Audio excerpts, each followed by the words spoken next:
할렐루야. 살아계신 여호와 하나님을 찬양합니다. 예수 그리스도의 참 제자로 살아가기를 소원합니다. 성령 하나님께서 지금 이 시간 이 자리에 충만함으로 우리 함께 해주시는 줄 믿습니다.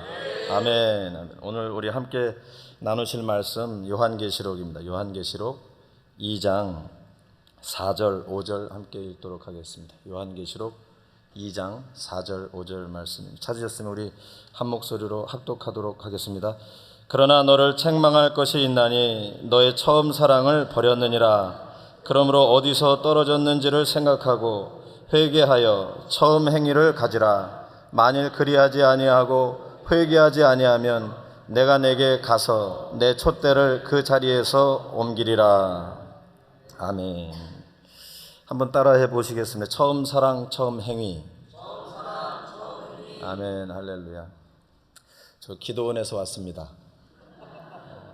왜냐하면 제가 보기에 낯선 얼굴들이 많이 계셔서 뭐 모른 척을 대놓고 할 수는 없고 좀 당황해들 하실 것 같아서 제가 미리 말씀드리는 거예요. 제 이름까지 아실 필요는 없어요. 기도원에서 왔어요.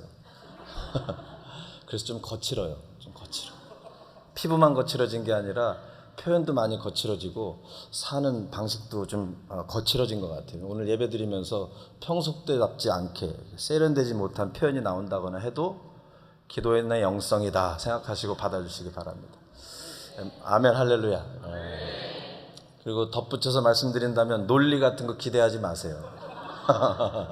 여러분들 논리에 익숙해져 가지고 처음부터 끝까지 논리적이면 은혜롭고 비논리면 은혜롭지 않다는 망상에서 벗어나시기 바랍니다. 신앙 자체가 비논리잖아요. 동정녀에게서 예수 그리스도가 태어나신다는 것 같은 비논리가 어디 있습니까? 죽은 자 가운데서 살아난다는 그런 비논리가 어디 있어요?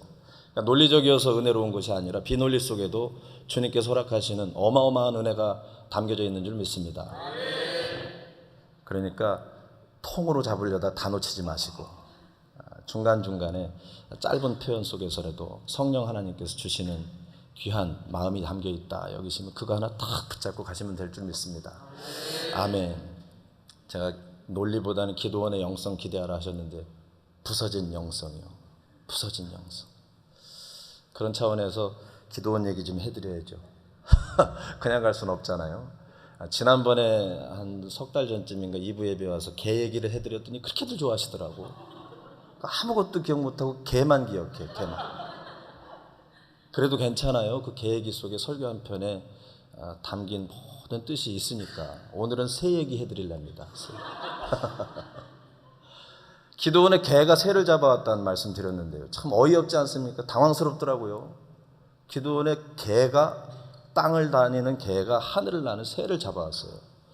참 어이없었는데 가만 보니까 제가 기도원에서 더 살아보니까는요. 새들한테 좀 문제가 있는 것 같아요. 어느 날인가 제가 기도원에 와보신 분들 아시겠지만 숙소들 있잖아요. 그 숙소 중에 한 군데를 청소하려고 이렇게 들어가는데 새가 따라 들어왔어요. 아주 더웠던 날이었던 걸로 기억합니다. 그러니까 자기 딴에는 뭐 시원해서 제가 동물들하고 대화를 좀 하잖아요. 시원해서 들어왔는지 밖에 어차피 물이 없으니까 좀 물이라도 찾아 들어왔는지 들어와가지고 헤매는데 여러분 상식적으로 아시지 않습니까? 건물에 새가 들어오면 죽어요. 자기는 시원한지 알고 들어왔는지 모르지만 물 찾아 들어왔는지 모르지만은요 죽어요. 거기 있으면 죽는다고. 그런데 그 새는 몰라. 기도원 야생 동물들 벌레들 많으니까 다 창마다 스크린 쳐져 있잖아요. 나갈 길은 그 문밖에 없어요. 그걸 나는 알기 때문에 청소고 뭐고 다 뒤로 미루고 그 새를 잡느라고 난리 법석을 치웠어요. 이쪽 방 가서 이렇게 몰아내면 푸드득푸드득 하면서 막 몸 부딪혀가면서 도망가다가 저쪽 방으로 숨고 저쪽 방 가서 쫓으면 또 거실로 나왔다가 또 참 힘들었습니다. 그 기도원의 일상을 보내면서 내가 이 새가 아닌가 그런 생각을 했어요. 내가 이 새처럼 내가 보기에 시원하고 내가 보기에 물이 있어 살 것 같아 찾아든 그곳이 사실은 내가 죽을 곳인데 예수님께서 기대하시는 인도하심이 내가 기대하는 것과는 너무 다른 모습이라서 거절해야만 하는데, 그런데 사실은 그 불편하고 힘들어 보이는 예수 그리스도의 인도하심이 내가 살 유일한 길이라는 사실, 주님이 정말로 나를 사랑하신다는 사실, 내가 나를 챙기는 그 자기 사랑과는 비교할 수 없을 만큼 큰 사랑으로 주님이 나를 지금 내쫓고 계시다는 사실. 여러분들은 어떠십니까? 새처럼요, 살겠다고는 하지만 사실은 죽어가는 길 걸어가고 있지는 않습니까? 불편한 것 같지만, 거절해야 할 것 같지만 사실은 살 수 있는 유일한 길, 예수 그리스도와 함께하는 귀한 예배, 귀한 신앙의 여정 되시기를 예수님의 이름으로 축복합니다. 아멘. 아멘. 우리 본문 다시 한번 읽어볼까요? 성경 말씀 가슴속에 담아놓고 갔으면 하는 마음으로 우리 다시 한번 읽어보도록 하겠습니다. 시작. 그러나 너를 책망할 것이 있나니 너의 처음 사랑을 버렸느니라. 그러므로 어디서 떨어졌는지를 생각하고 회개하여 처음 행위를 가지라. 만일 그러하지 아니하고 회개하지 아니하면 내가 네게 가서 내 촛대를 그 자리에서 옮기리라. 책망하신답니다. 책망. 주님께서 책망하신답니다. 제가 개인적으로 3부 예배를 조금 더 사랑해요. 왜냐하면 제가 나성순복음교회 처음 올 때 3부 예배에 왔습니다. 시간도 딱 나한테 맞는 것 같고, 나이대도 비슷한 것 같고, 거기다가 성령 충만들 하신 것 같아요. 그래서 3부에 기회가 되면 자주 오고 싶은데 기회를 안 주시네요. 그래서 4년 만인가 제가 오게 된 것 같아요. 그래서 예배 찬양 인도도 솔직히 자신 없고 해서요, 우리 이기석 전도사님한테 다 부탁했습니다. 더한 은혜가 있으셨는 줄 믿습니다. 아멘, 아멘, 할렐루야. 그래서 여러분들한테 좋은 얘기만 하고 가고 싶은데, 그런데 성령님의 마음은 저와 좀 다른 것도 같아요. 책망하신답니다. 책망. 너희에게 책망할 것이 있나니 처음 사랑을 버렸노라. 우리 요한복음 16장 7절 8절 함께 읽겠습니다. 요한복음 16장 7절 8절 시작. 그러나 내가 너희에게 실상을 말하노니 내가 떠나가는 것이 너희에게 유익이라. 내가 떠나가지 아니하면 보혜사가 너희에게로 오시지 아니할 것이요 가면 내가 너희를 보내리니 그가 와서 죄에 대하여 의에 대하여 심판에 대하여 세상을 책망하시리라. 아멘. 아멘. 예수님께서 해주신 말씀인데 이것이 실상입니다. 이것이 실상이에요. 예수님께서 떠나시는 것이 우리에게 유익이다. 여러분들 유익을 쫓아서 살아가고 있지 않습니까? 뭔가 나에게 좋은 것, 도움이 되는 것, 이익이 되는 것 쫓아 살고 있지 않으세요? 예수님께서 그 실상을 말씀하여 주시는데 내가 너희에게서 떠나가는 것이 유익이다. 가짜 말고요, 행사가 다 끝난 그곳에 덩그러니 걸려있는 프래카드에 의미 없이 써있는 예수의 이름 말고 그 예수는 떠나가고 성령 하나님께서 찾아오시는 것이 진짜 우리들을 향한 유익이다. 주님께서 말씀해 주고 계세요. 그 유익 풍성히 받아 누리게 되시기를 예수님의 이름으로 축복합니다. 아멘. 성령 하나님이 찾아오시면은요, 힘이 넘쳐나고 즐거운 일이 있고 세상이 다 긍정으로 이런 일들이 있잖아요. 병도 고쳐주시고 문제도 해결해 주시고 이런 좋은 일들이 있는데 그것이 전부가 아니에요. 그것을 뛰어넘어서 책망하여 주신답니다. 성령 하나님께서 책망하여 주시는 거예요. 죄가 무엇인가? 의가 어떤 것인가? 심판이라는 것을 기억하고 있는가? 성령 하나님께서 책망하여 주시는 거예요. 열심히 말씀 준비하고 있는데 어떤 분에게서 간접으로 연락을 받았어요. 맨날 교회 가면 혼내키니까 요즘 힘이 빠진다고. 내가 더 힘이 빠지더라고, 그 얘기 들으니까. 나도 지금 혼내키는 말씀을 준비하고 있는데 성령님의 본질이 책망하심에 있습니다.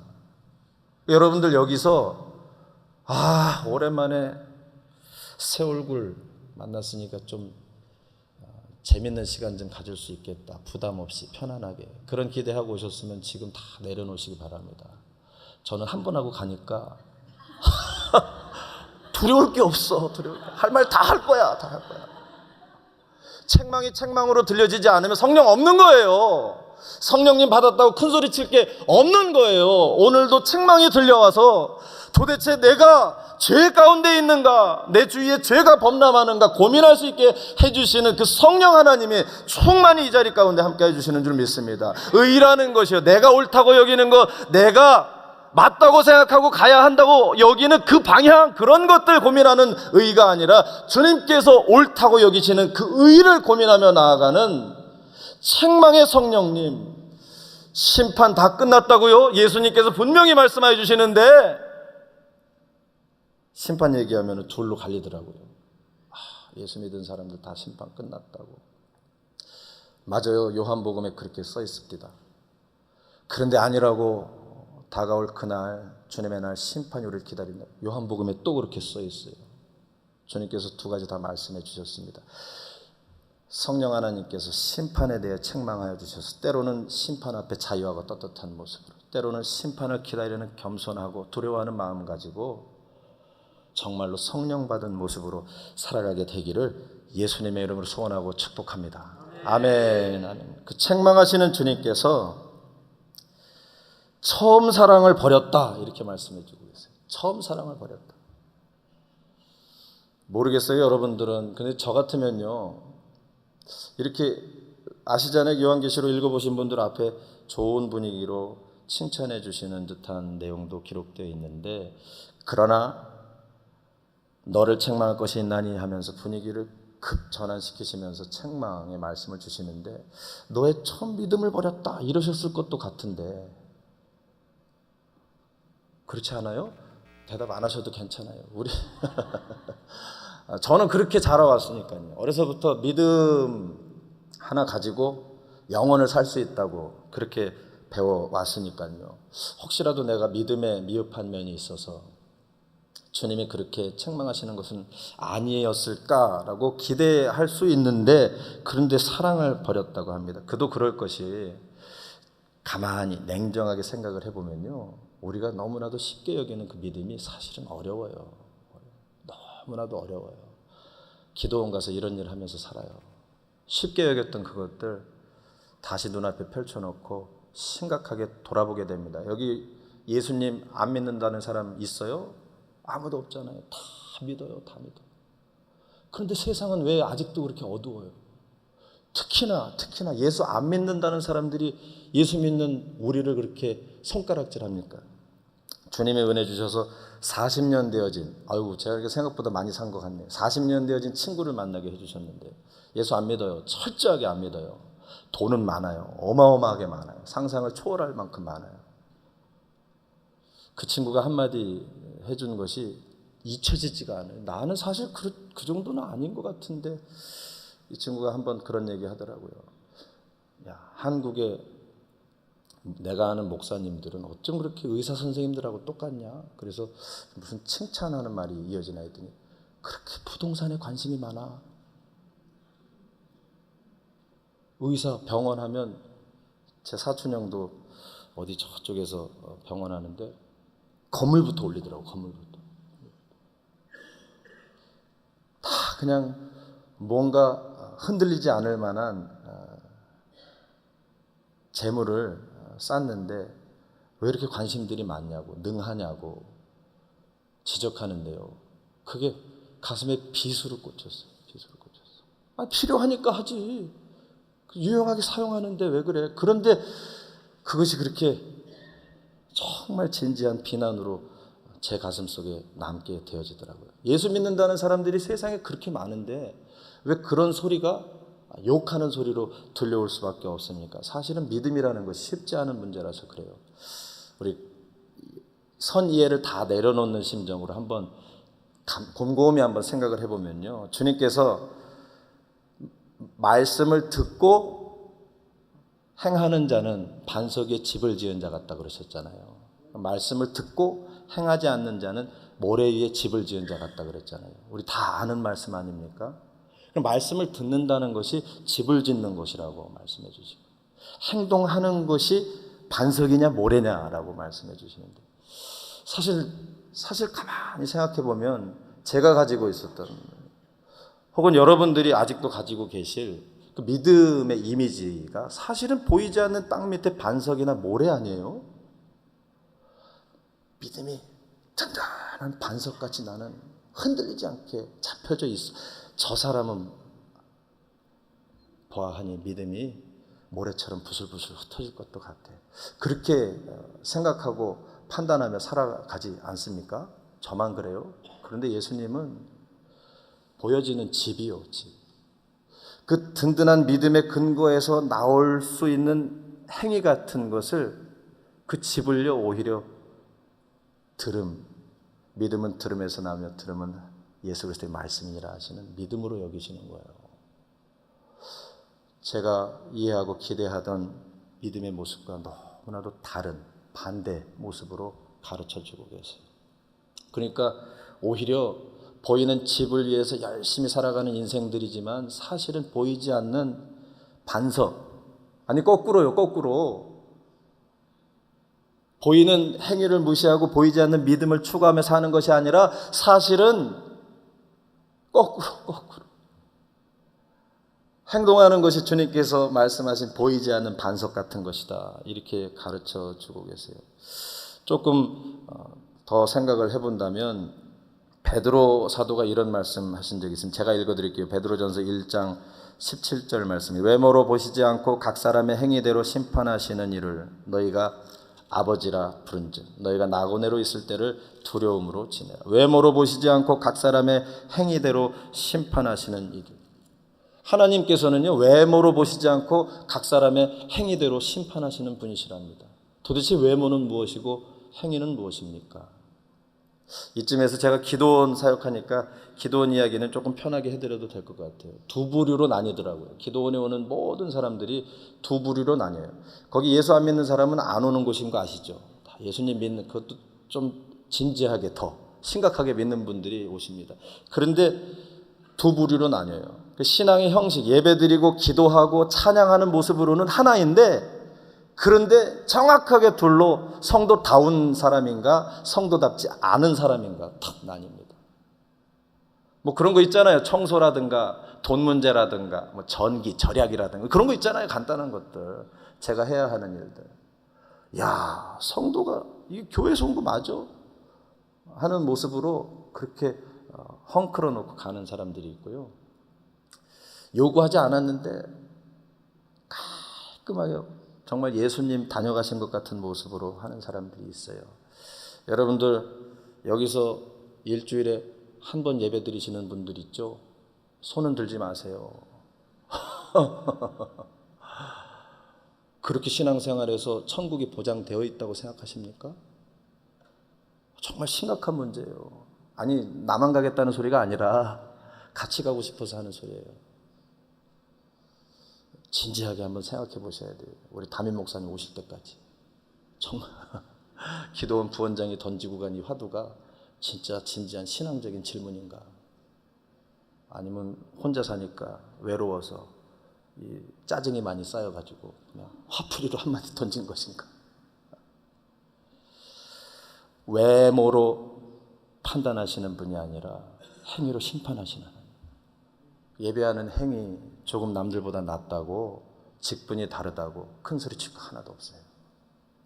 오히려 주님은 세상 사람들이 볼 수 있는요, 하늘이 관심 갖는 그 흔한 행위들이요, 행위들, 성도다운 행위들을 그 집이 믿음이 흔들리지 않을 만한 반석이다, 이렇게 여겨주고 계십니다.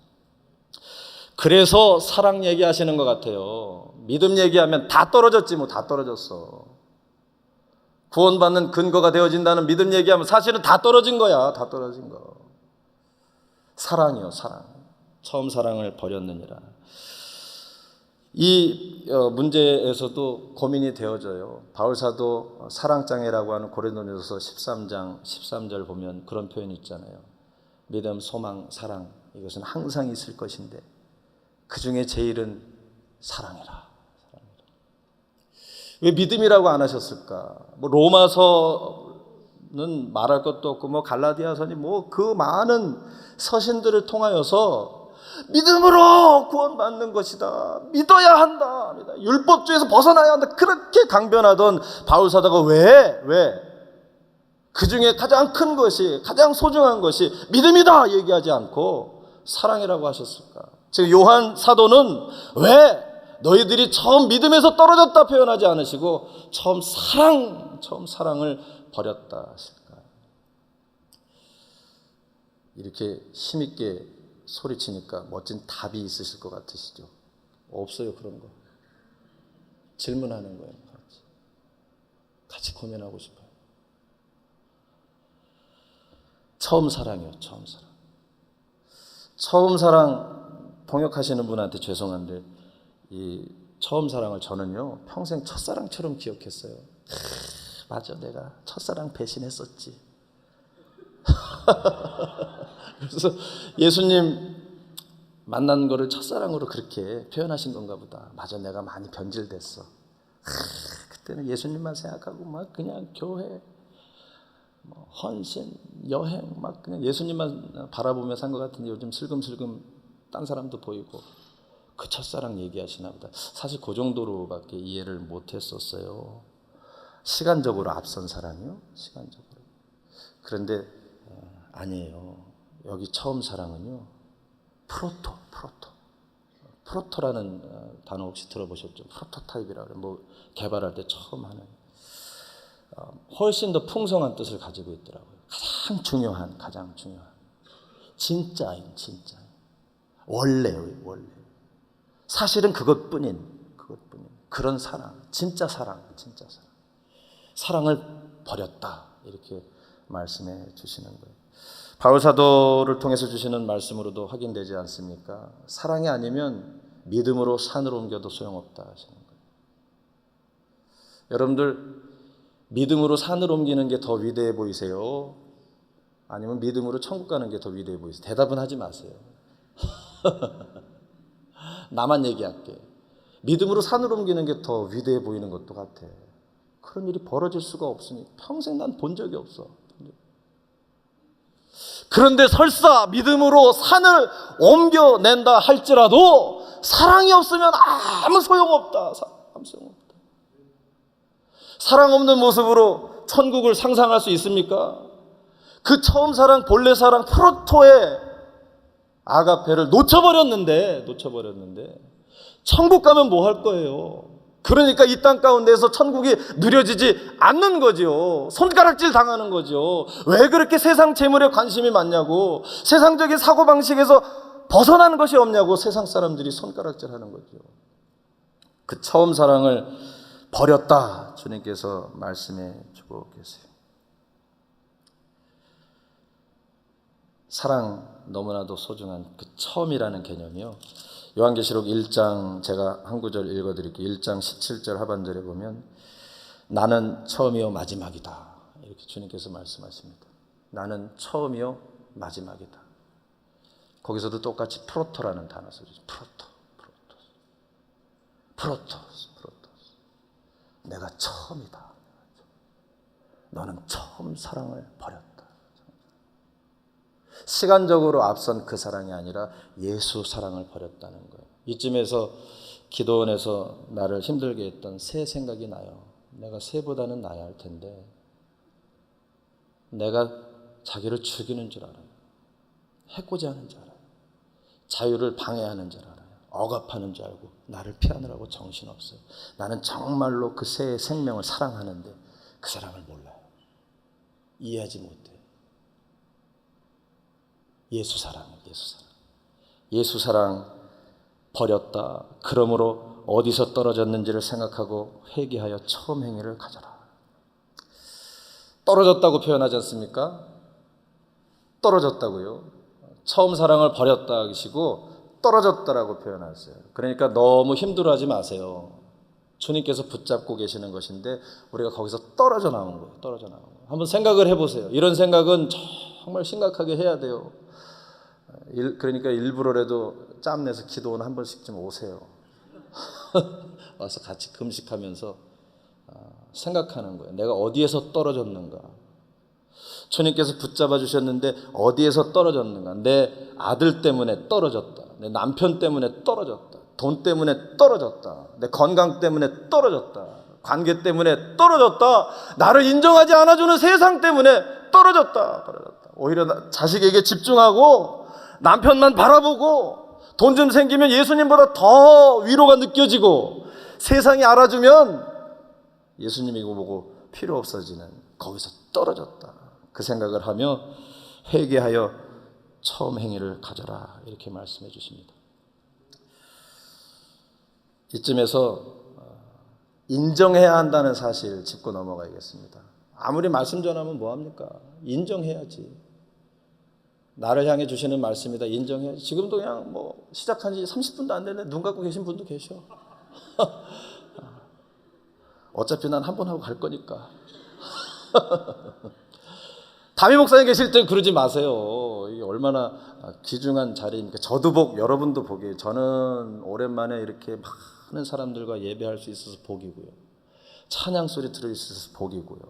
같이 진행하는 우리 사랑하는 목사님들, 전도사님들 볼 수 있어서 복이고요. 여러분들은 오랜만에 외식하시는 거잖아요. 외식하시는 거. 이거 다 받아 누리셔야죠. 인정해야 하는데요. 아유, 뭐 목사님 아직 보아하니 아직은 젊음의 끝자락에 있으신 것 같아. 열정이 남아서 처음 사랑이 어떻고 그 부담 가는 주제를 갖고 오셨구나. 애쓰셨다. 그렇게 생각하시고 남의 얘기라고 들으실지 모르겠어요. 남의 얘기 아닙니다. 처음 사랑이 버려졌어요. 처음 사랑이 버려졌는데 회개하여 처음 행위를 갖지 아니하면 뭐라고 말씀하세요? 우리 혹시 자막 되어집니까? 따라 읽을 수 있으면 좋겠어요. 내가 내게 가서 내 촛대를 그 자리에서 옮기리라. 이건 중요한 거니까 한번 따라해 보겠습니다. 내가 너에게 가서 내 촛대를 그 자리에서 옮기리라. 아멘. 주님 슬픈 예정이시죠. 예정. 처음 사랑에서 떨어졌기 때문에 이런 일이 벌어진다는 거예요. 처음 사랑에서 떨어졌기 때문에. 내가 내게 가서라고 말씀해요. 처음 사랑이 떨어졌는데 돌이키지 않는 자에게 주님께서 찾아오신다고 합니다. 그러니까 있는 그대로 받아내면요, 예수님 오셨다고 자랑할 거 하나도 없어요. 예수님이 나에게 있다고 큰 소리 칠 게 하나도 없어요. 처음 사랑 떨어진 자에게 예수님께서 찾아오신답니다. 그러니까 내가 처음 사랑이 없어서 예수가 오셨는지 아닌지 영으로 분별할 줄 알아야 돼요. 겉으로만 보여내는 가짜 예수 말고요. 실상은 예수님께서 떠나시는 것이 우리에게 유익이어서 성령님의 책망으로 예수 그리스도가 누려지는 그런 귀한 일이 있게 되시기를 예수님의 이름으로 축복합니다. 아멘. 너의 촛대를. 성경 말씀 어려서부터 자라왔으니까 촛대를 옮긴다 그러면 뭔가 이렇게 누군가 좀 위협적인 표현할 때 그런 얘기 제가 한두 번 듣고 나도 써먹어본 기억이 있어요. 촛대를 옮기리라. 촛대가 옮겨져요. 공감해 주시는 분들이 몇 분 계시네요. 뭔가 어떤 주도권 내지는 기득권 이런 것들이 다 이렇게 옮겨지는, 다른 사람에게 전하여지는, 지금까지는 내가 대장이었는데 이제 저 사람이 대장하는 뭐 그런 개념으로 좀 이해해온 면이 있어요. 성경은 성경으로 풀어야 합니다. 처음 대신 예수 그리스도로 풀어내는 것처럼요, 촛대는 교회라는 성경 말씀으로 풀어야 돼요. 이 요한계시록 1장 20절 이렇게 기록되어 있습니다. 함께 읽겠습니다. 시작. 네가 본 것은 내 오른손에 7별의 비밀과 또 7 금촛대라. 7별은 7 교회의 사자요 7 촛대는 7 교회니라. 아멘. 할렐루야. 예수님께서 7 별을 잡으시고 7 촛대 사이를 거니신다. 7 촛대 사이를 거니신다. 촛대는 7 교회다. 촛대는 교회다. 이렇게 해석해 주고 계십니다. 너의 촛대를 그 자리에서 옮기리라. 처음 사랑에서 떨어졌는데 회개하여 처음 행위를 갖고 돌아서지 않는 자에게는 주님께서 찾아오셔서 그 촛대를 옮기신다 말씀하여 주고 계십니다. 교회를 옮긴다고요. 그러니까 작게 생각하면 교회 떠돌아다니는 행동 그만들 하셔야 돼요. 하필이면 오늘 또 그런 분이 계실지 모르겠다. 3분이 성령의 음성으로 받으시기 바랍니다. 여기서 머무세요. 기왕 여기 왔으니까 이제 가지마. 여기 있어요. 제가 교회 사람 한 사람이라도 붙잡으려고 하는 사람 아니에요. 기도원 오신 분들은 증인이 되어줄 수 있을 거예요. 저는 주말에 기도원 오는 분들은 다 내보내요. 다. 교회 가서 충성하라고 그렇게 얘기해요. 우리 담임 목사님이 올바로 사역하라고 보내신 줄 나는 확신하니까 신앙에 소신껏 하는 거예요. 기도원 문 닫아도 괜찮아. 교회에 충성하기 위해서 기도원이 있는 거지. 근데 제가 보기엔 주님 오실 때까지 기도원 문 닫을 일은 없어질 것 같아요. 없을 것 같아요. 주님 오실 때까지 기도원은 있을 거예요. 왜냐하면 필요해요. 채워지지 않는 무언가를 와서 채우고 가야 하는 은혜의 공급처 역할을 하고 있어요. 교회요. 촛대로 옮겨주신다. 얼마 전에 제가 스위스에서 문자 편지를 받았습니다. 참 열심이셨던 성도님이세요. 기도회도 열심히 다니고 나중에 들어보니까 막 헌금도 열심히 하고 자녀 교육을 위해서 애를 쓰고, 그분이 어떻게 기도원에 있는다는 소식을 듣고 연락을 주셨는데 자기가 스위스 살면서 물리적으로 갈 수 있는 교회가 5개가 있대요. 그런데 그 5개 다 문 닫았대요. 사람이 하나도 없대요. 목사님 1명 남았는데 그 양반도 이제 내일 모레 은퇴하신대요. 이제 자기 1명, 신자 자기 1명. 그럼에도 불구하고 열심히 전도 다니고 산기도 혼자 다니고 그러는데요. 더 문제는 종교 통합이라는 이름으로 사람이 너무 없으니까 그냥 있으면 같이 가서 성당이고 어디고 아무데나 가서 예배 드리는 거야.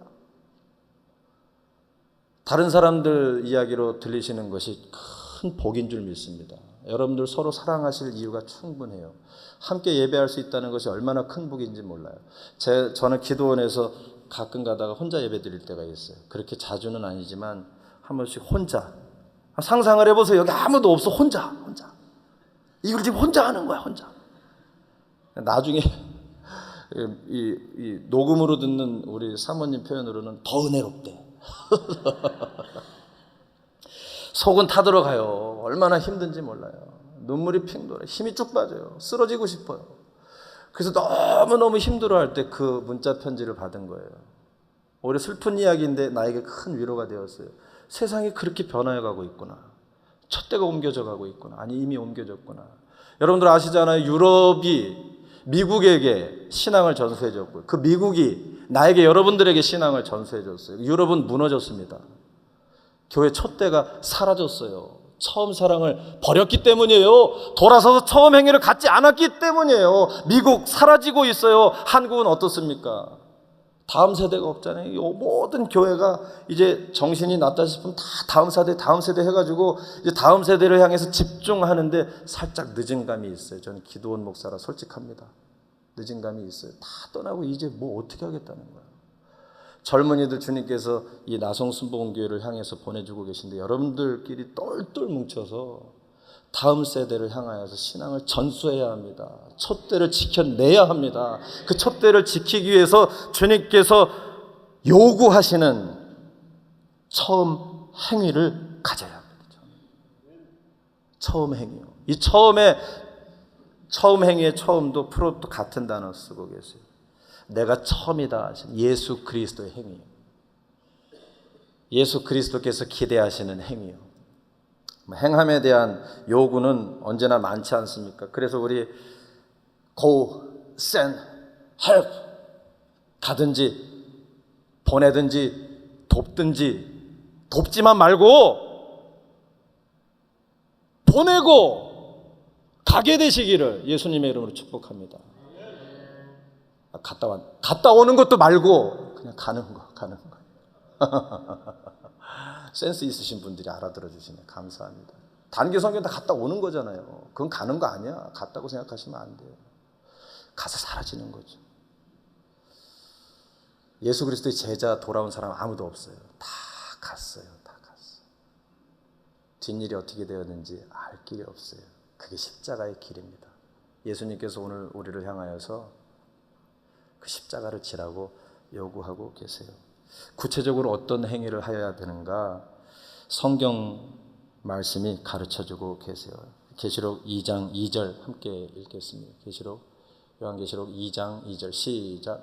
내가 내 행위와 수고와 내 인내를 알고 또 악한 자들을 용납하지 아니한 것과 자칭 사도라 하되 아닌 자들을 시험하여 그의 거짓된 것을 네가 드러낸 것과 또 3절 이어서 읽겠습니다. 또 내가 참고 내 이름을 위하여 견디고 게으르지 아니한 것을 아노라. 아멘 아멘 할렐루야. 주님께서 이미 아시는 이 아름다운 행위요, 처음 행위, 이 행위가 우리들 삶 가운데 보여져서 처음 사랑이 회복되어지는 복이 있게 되기를 예수님의 이름으로 소원하고 축복합니다. 아멘 아멘.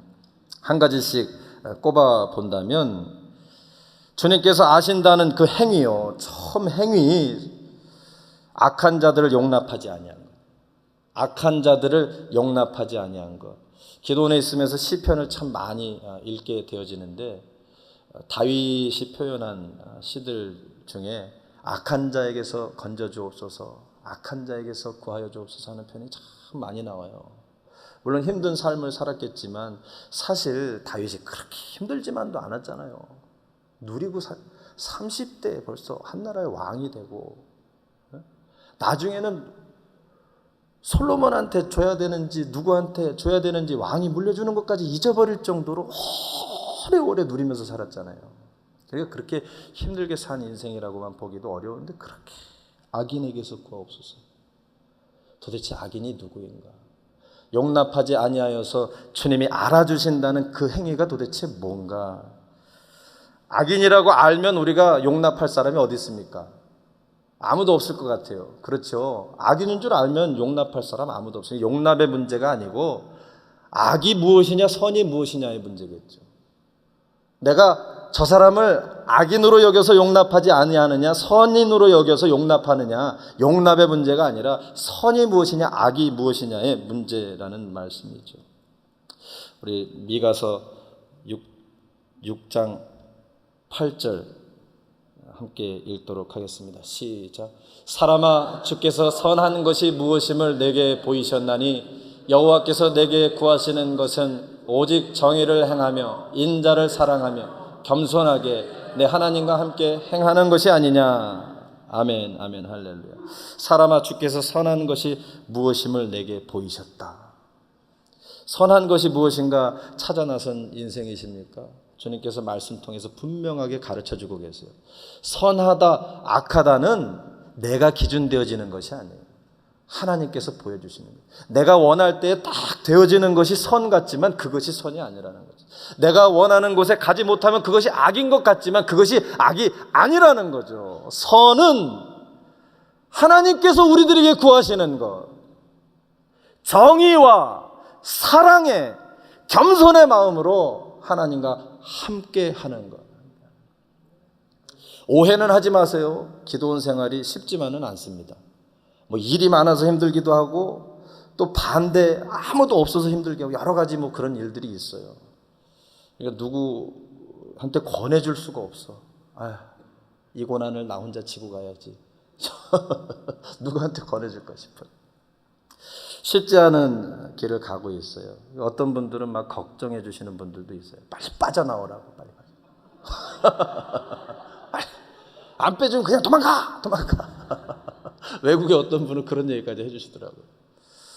웃어 넘기지만 한편으로는 슬퍼요. 인간적으로 보면 거기 있는 것이 나에게 악일 수도 있어요. 사실 인간적으로 보면. 여기 나와서 여러분들은 너무나도 흔하고 편한 예배인데 나는 얼마나 지금 안 울으려고 애를 쓰는 거야. 저희 집사람이 항상 주의를 줘요. 울지 마요. 나성남 울지 마. 너무 감격스러웠어요.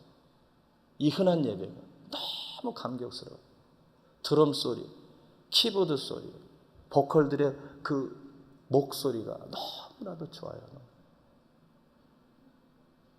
인간적으로 보면요, 거기 있는 게 악일 수도 있어요. 그런데 선악은 그렇게 분별하는 것이 아니에요. 하나님께서 보이신 것이, 하나님께서 우리들에게 요구하시는 것이 정의롭고 사랑 넘치는 겸손한 마음으로 하나님과 함께하는 것. 여러분들 지금 혹시라도 성에 차지 않는 모습으로 뭔가 힘든 일을 하고 계십니까? 아니면 인정받지 못하는 모습으로 눌려있는 삶을 살고 계세요? 뜻하는 대로 되어지지 않습니까? 그것 때문에 너무 낙심하지 마세요. 선일 수 있어요. 하나님이 그곳에 계시다면 그것이 선인 줄 믿습니다. 악인을 용납하지 아니한다는 사실은요, 나에게 잘못하는 그 사람을 배척하였다는 뜻이 아니라 나에게 아무리 잘해줘도 하나님과 함께하지 않는 그 자를 용납하지 아니하였다는 거예요. 여러분들 하나님 때문에 사람을 용납하는 분들 되시기를 예수님의 이름으로 축복합니다. 그거 기대하시는 거예요. 그거 기대하시는 거예요. 처음 사랑이 없어서 촛대가 옮겨지는 저주 가운데 처하여진 한민족을 향하여서요, 주님이 기대하시는 것은 악인을 용납하지 않는 행위, 하나님과 함께하는 자를 품어내는 그 선한 처음 행위, 예수 그리스도께서 기대하시는 그 행위인 줄 믿습니다. 여러분이 하나님과 함께하여서 선한 자로 용납하고 용납해 주는 그런 처음 행위의 주인공들 되시기를 예수님의 이름으로 소원하고 축복합니다. 자칭 사도라 하되 아닌 자들을 시험한 것, 자칭 사도라 하되 아닌 자들을 시험하여 그 거짓을 드러낸 것이요, 처음 행위요. 자칭 사도라고 하는데 아닌 사람을 시험하였다. 참 조심스럽습니다. 목사라고는 하는데 아닌 사람들 골라내가지고 쫓아냈다. 이렇게 받으시면 곤란해요. 목사님들에 대한 관심은 좀 접으세요. 왜냐하면 최종적으로 인간적으로는 뭐 학교도 나와야 되고 교단에 들어가서 순종하는 신용이라도 해야 되고 안수 과정을 거쳐야 되고 걸르는 게 많아. 나름대로 걸른 게 그래요. 걸른 게. 그래서 최종적으로 하나님께서 심판하셔요. 그러니까 목사들에 대한 관심은 그쯤에서 접으시고, 사실은 성도가 문제야. 성도가 자칭 성도. 심각한데 왜 자꾸 웃음이 나는지 모르겠네. 너무 팽배해 있는 현실이라 그런지도 모르겠어요.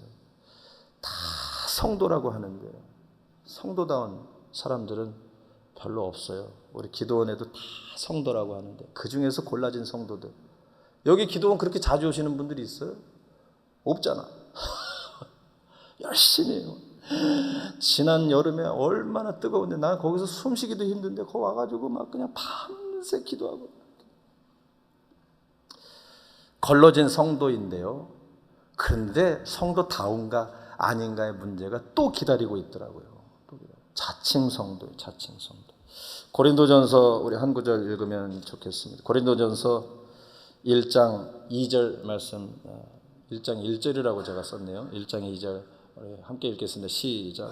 고린도에 있는 하나님의 교회 곧 그리스도 예수 안에서 거룩하여지고 성도라 부르심을 받은 자들과 또 각처에서 우리의 주 곧 그들과 우리의 주 되신 예수 그리스도 이름을 부르는 모든 자들에게. 아멘. 바울 사도가 고린도에 있는 성도들에게, 교회에게, 엄밀하게 말하면 교회에게 편지를 하고 있어요. 바울 사도의 표현 잘 받으셔야 됩니다. 정말 표현에 뭐라 그러죠? 귀재. 정말 엄청날 정도로 표현력이 대단하세요. 위대하세요. 그 칭찬이라고 다 넘어가면 안 돼. 칭찬하는 듯 하면서 책망하여 주십니다. 대표적인 것이 우리 로마서 1장에 그 로마 교회에 얼마나 칭송받는, 믿음이 온 세상 가운데 소문난 그런 교인들에게 너희들의 믿음이 나의 즐거움이다, 기쁨이다, 나에게 위안이 되어진다. 그러나 내가 너희들에게도 복음 전하기를 두려워하지 부끄러워하지 아니하노라 하시잖아요. 믿음으로 소문은 났는데 그 속에 복음은 없어요. 복음은 십자가는 없다고. 십자가는. 여러분들 어떠십니까? 믿음으로는 자랑할 만한데 내가 내세울 만한 십자가의 흔적이 없다면 그것처럼 부끄러운 것이 어디 있어요? 믿음이 어떻게 십자가 없이 가능할 수 있습니까? 그러니까 주님이 처음 믿음을 버렸다 얘기하지 않으시고 처음 사랑을 버렸다 말씀하고 계신 거예요. 예수 안에서 거룩하여지고 성도라 부르심을 받은 자들과 또 각처에서 우리의 주 곧 그들과 우리의 주 되신 예수 그리스도 이름을 부르는 모든 자들에게. 교회를 두 부류로 나누고 있어요. 정말로 예수 그리스도 안에서 거룩하여져서 성도라 부르심을 받은 자들과 주의 이름을 부르는 자들, 그 교회를 향하여 편지한다. 여러분들은 어떤 편에 서 계십니까? 다 주의 이름을 부르기는 하지만 마지막 그날에 주님께서 모른다 하실 만한 주의 이름으로 귀신을 내어 쫓고 주의 이름으로 그 귀한 일들을 하고 선지자 노릇을 하고 큰 신앙적인 업적을 남겨내었음에도 불구하고 주님이 모르시는 존재로 교회 안에 머물러 있는 것은 아닌가? 아니요, 주님, 나는 주님 안에서 거룩하여진 자입니다. 주님께서 불러주셔서 성도가 되었습니다 하는 주님이 인정하시는 성도인가 생각해 봐야 합니다. 자칭 성도가 문제예요. 자칭 성도. 그래서 세상이 손가락질 하는 거예요. 차라리 예수 믿는다는 소리 안 하는 게 예수 그리스도를 위한 일일지도 몰라. 그래서 제가 가끔요, 너무 답답하면 기도원 차도 숨겨놓고 몰래 청바지 입고 몰래 나갔다 와요. 목사 아닌 척하고. 혹시 저를 이 양복 입지 않은 모습으로 만나면 모른 척 좀 해주셔.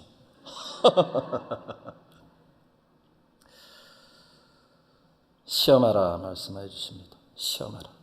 자칭 사도라 하되 자칭 성도라 하되 아닌 자들을 시험하라. 같은 고린도서인데 고린도후서 13장 5절 우리 함께 읽겠습니다. 시작. 너희는 믿음 안에 있는가? 너희 자신을 시험하고 너희 자신을 확증하라. 예수 그리스도께서 너희 안에 계신 줄을 너희가 스스로 알지 못하느냐? 그렇지 않으면 너희는 버림받은 자니라. 아멘.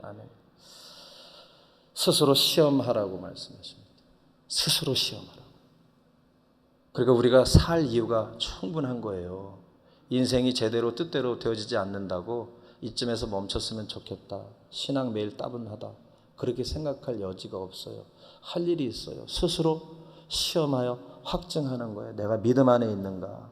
내 안에 예수 그리스도가 있는가? 만약에 내가 돌아보는데 예수가 없고 나의 이름만이 있어요. 나의 성격만이 있어요. 나의 삶의 업적만이 있어요. 그러면 아무것도 아니고 오히려 버림받은 자다. 그래서 개인적으로는 여러분들이 내 이름 몰랐으면 좋겠어. 진해철 담임 목사님 위해서 많이 기도해 주세요. 제가 혹시라도 너무 다른 길 가면 어떡하나 이렇게 보는데 말씀이 맨날 똑같아. 여기나 기도원이나 맨날 똑같아요. 성령님께서 붙잡아 주신 것이 분명하다 그렇게 느끼는데요. 그것을 근거로 상상해 본다면 진해철 목사님 많이 힘드실 거예요. 왜냐하면 교회가 자리 잡아갈수록 이름이 널려지게 되어 있어요. 알려지게 되어 있다고. 유명한 사람이 돼요. 어느 날인가 그 목사님이 독백하듯이 내놓으신 그 말이 잊혀지지가 않아요. 나 정말 무명의 목사로 살다 가고 싶습니다 하는데 눈물이 나더라고요. 그런데 그렇게 안 되는 거야. 점점 유명해지는 거야. 예수를 드러내기가 점점 힘들어지는 거라고요. 시험하여서 내 안에 예수가 있는가? 나의 사역의 업적이 아니라 예수 그리스도가, 내 직분이 아니라 예수 그리스도가, 내 신앙의 경력이 아니라 예수 그리스도, 자식과 남편이 아니라 돈이 아니라 예수 그리스도가 보여지는 복이 있게 되시기를 예수님의 이름으로 축복합니다. 아멘. 한 가지 더 있습니다. 참고 내 이름을 위하여 견디고 게으르지 아니한 것. 참고 내 이름을 위하여 견디는 것이다. 야고보서 우리 한 구절 읽으면 좋겠습니다. 야고보서 1장 2절부터 4절까지 시작. 내 형제들아 너희가 여러 가지 시험 당하거든 온전히 기쁘게 여기라. 이는 너희 믿음의 시련이 인내를 만들어내는 줄 너희가 알미라. 인내를 온전히 이루라. 이는 너희로 온전하고 구비하여 조금도 부족함이 없게 하려 함이라. 아멘. 시험을 당하면 온전히 기쁘게 여기라. 이것이 우리 기독교 신앙의 가장 귀한 단면 중에 하나입니다. 세상을 시험당하면 힘들어해야 하는 거 아니에요? 세상에서는 시험을 겪으면 그것을 이겨낼 방도를 찾아내라고 정신이 없어지고 뭐 도움이 되어줄 사람을 찾아야 하고요. 내지는 인간적으로 불평이라도 하게 되고 확 그냥 쏟아내가지고 쌓이는 스트레스라도 없애려고 하는 것이 세상의 반응이라면 기독교인은요, 예수 믿는 사람은 처음 사랑 붙잡고 가는 인생은 시험 만나면 기쁘게 여기는 거예요. 힘들어질 때 기쁘게 여기는 거라고. 기도원 생활이 얼마나 기쁜지 몰라. 일주일 내내 내 맘대로 살다가 주일날 그래도 문희는 크리스찬이니까 교회 한 번이라도 왔다 가려니 얼마나 힘들어. 얼마나 힘들어. 그 짧은 시간 동안에 큰 기쁨 누리게 되시기를 예수님의 이름으로 축복합니다.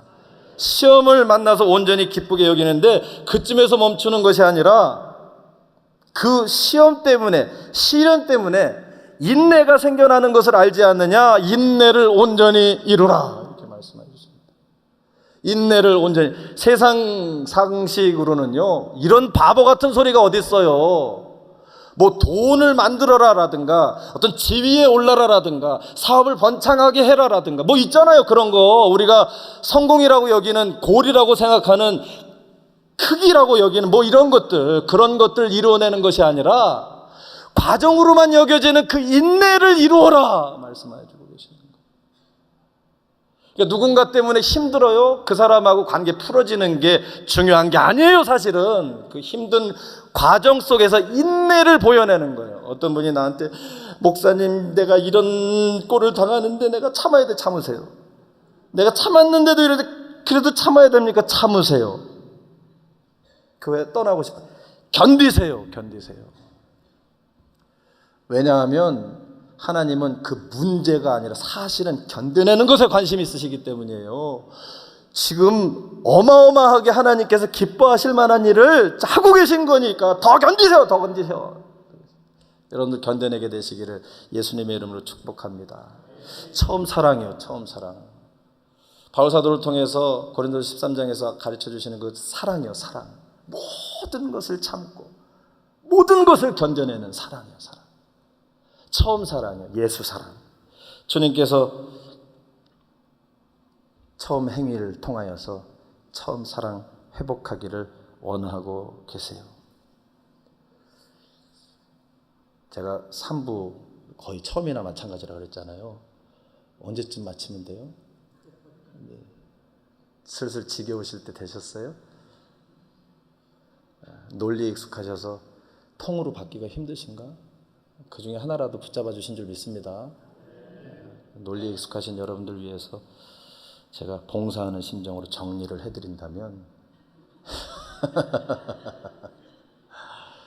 우리 요한계시록 1장 1절 상반절 읽도록 하겠습니다. 시작. 예수 그리스도의 계시라. 예수 그리스도의 계시라. 요한계시록이요, 지금까지 있었던 일, 현재 벌어지고 있는 일, 장차 있을 일, 그것을 설명해 주시는 말씀인데 가장 앞에서 예수 그리스도의 계시라 이렇게 설명해 주고 계세요. 예수 그리스도를 드러내는 거예요. 예수 그리스도를 리빌하는 거예요. 예수 그리스도를 보여내는 거예요. 과거에 있었던 일, 지금에 있는 일, 장차에 있는 모든 일들이 예수 그리스도를 드러내는 거예요. 그 말씀 붙잡고 살아가는 우리가 예수 그리스도를 드러내는 그 신앙의 역사 한복판에 있는 줄 믿습니다. 내가 드러나는 가짜 사랑, 자기 사랑이 아니라 예수 그리스도를 드러내는 처음 사랑이에요. 처음 사랑. 여러분들 무엇을 위해서 살고 계십니까? 신앙의 옵션이 되어지지 않기를 예수님의 이름으로 소원하고 축복합니다. 나 잘되게 해주는, 결국에는 나를 드러내는 용도로 사용되어지는 신앙이 아니라 나를 온전히 사용하여서 예수 그리스도를 드러내는 거예요. 그래서 찬양하는 거예요. 그래서 설교도 하는 거예요. 그래서 예배도 하는 거예요. 나아가서 세상에서 그 정도 계산할 줄은 아는데 바보같이 당해주는 이유가 그저 예수 그리스도를 드러내기 위해서 그렇게 하는 거죠. 여러분들의 삶이, 남은 인생이 나를 드러내는 자기 사랑에서 벗어나서 예수 그리스도를 드러내는 처음 사랑의 주인공 되시기를 바랍니다. 그래서 살 것 같아 사실은 죽어가는 인생이 아니라 죽을 것 같은 그곳에 나에게 해만 끼칠 것 같은 예수 그리스도의 손길을 붙잡아 주를 드러내며 살았더니 내가 살게 되어지는, 우리가 살게 되어지는 생명의 성도로 살아가게 되시기를 예수님의 이름으로 축복합니다. 아멘. 아멘.